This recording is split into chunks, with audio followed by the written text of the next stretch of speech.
दुनिया अभी रूस और यूक्रेन के बीच युद्ध से जूझ ही रही थी और अब इजराइल और ईरान के बीच का संघर्ष तीसरे विश्व युद्ध की आहट दे रहा है।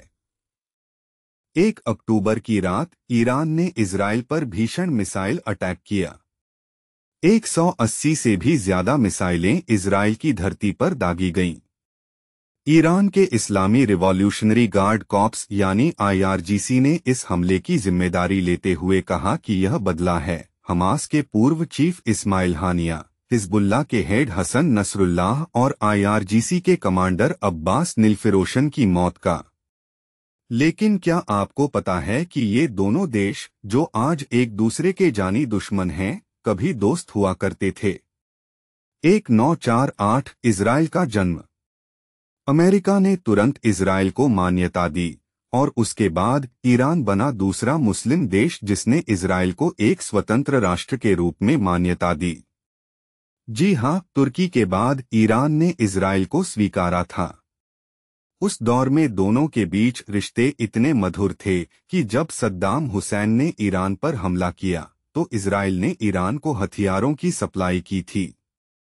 लेकिन 1979 में ईरान की इस्लामी क्रांति ने सब कुछ बदल दिया। शाह का पतन हुआ और अयातुल्लाह खोमेनी ने सत्ता संभाल ली। ईरान को इस्लामी गणराज्य घोषित कर दिया गया और खोमेनी ने इजराइल से सभी रिश्ते खत्म कर दिए।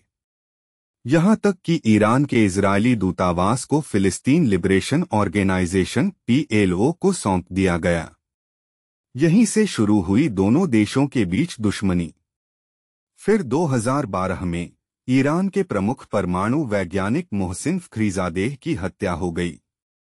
ईरान ने इस हत्या का आरोप सीधे इजराइल की खुफिया एजेंसी मोसाद पर लगाया।